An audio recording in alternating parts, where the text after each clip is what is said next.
I've been selling online for over a decade, and still one of the biggest questions I get is, do I need a business license to sell on Shopify? Shopify's been doing a lot of advertising lately, and a lot of people are jumping into it. In this video, I'm not only going to answer that question, but I'm also going to tell you about a $22,000 mistake that I made that I don't want you to make, and how you can avoid that. And I'm also going to talk about the pros and cons of Shopify. So first off, a lot of people think, oh my gosh, I'm going to get a business license, it's really hard to do, it's got to be really difficult.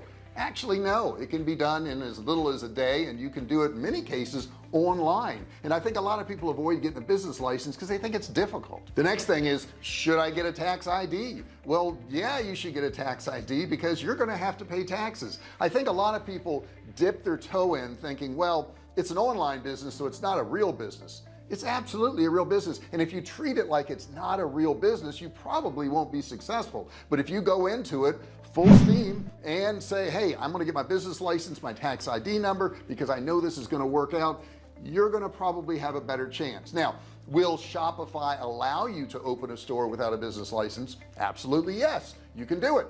You're going to run into difficulties down the road, and I'm going to discuss that in just a second. Now, as far as collecting taxes, it's really pretty simple in Shopify. You just go to the area where your tax is, you pick the states that you want to charge tax in, and click apply. They will automatically add that amount to the sale price. So if the sale price was $10 and it was a 10% sales tax, they would add $1 to it, and you would automatically charge somebody $11. Now let's get into some of the issues that you may have at Shopify. The number one thing I hear is the fees. Yeah, they're going to charge you a transaction fee. That means every time somebody buys something, you're going to be charged an incremental fee. On top of that, you will be charged a processing fee or credit card fee for that actual transaction. Now that's going to vary, but it's normally a percentage of whatever that sales price was. And yes, that's going to eat into your profits, and you're going to have to pay that. Next thing I hear is that Shopify has a limited design flexibility. And what I mean by that is you've got to use templates. You can't just go in there and change things around like you would on a WordPress website or a Magento website. You're going to be stuck with whatever those templates are, and that's frustrating to some users because they want to highly customize their site, and you won't be able to do that. The next complaint I hear is that you have to have additional apps and integrations, and this is true. And on top of that, some of those apps and integrations, they can cost you more money. So if you're coming out of pocket for more money to build your store, you got to be ready for that. That's something that you have to plan for, and that is a limitation of Shopify. Number 4 is limited control over SEO being search engine optimization. Now Shopify makes it very easy to get to all these areas in your SEO, whether it be the titles, whether it be the descriptions. However, you're going to be limited as to how much you can do on sites like WordPress, on sites like Magento.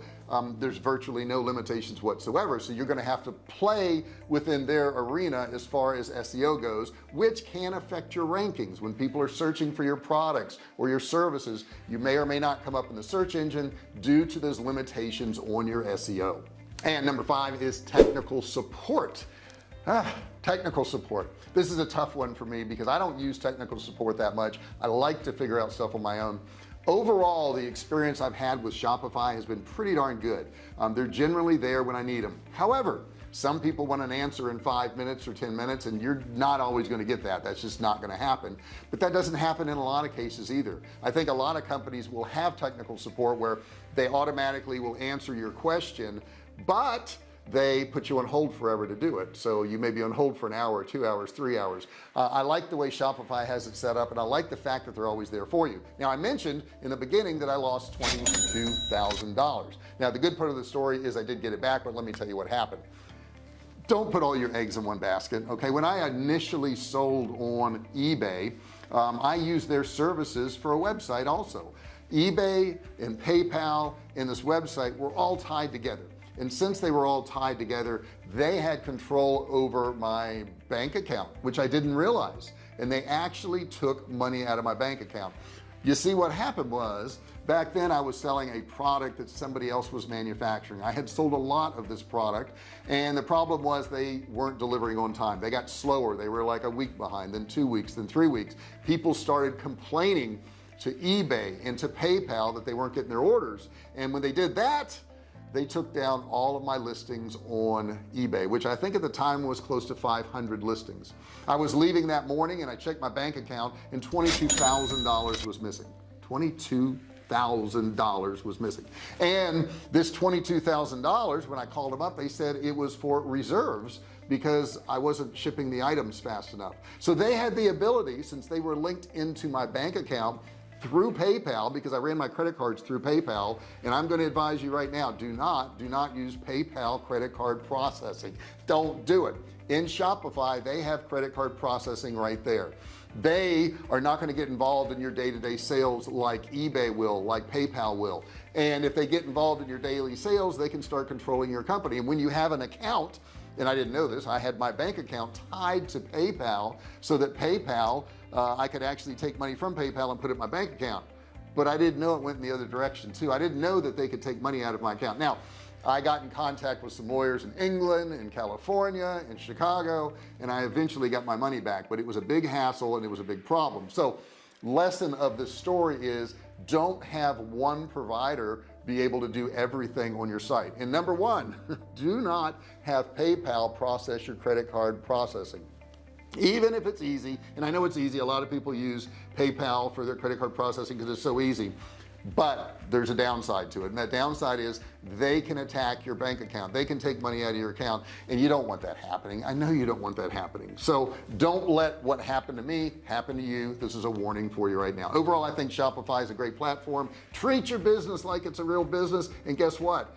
It'll become a real business. Go get your business license. It doesn't cost that much, and it's going to motivate you to move forward and get you to do things that you need to do. Thank you so much for watching this video. I appreciate it. Don't forget to subscribe, turn on all bell notifications so that you're notified every time I go live or if I upload a video, and a thumbs up wouldn't hurt. You could do that right there. Any questions you want to ask, put that in the comments below. I'll see you in the next video.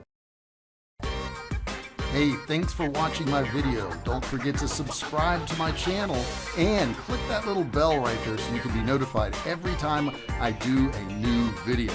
Also, click on one of those videos there. Keep watching on my channel.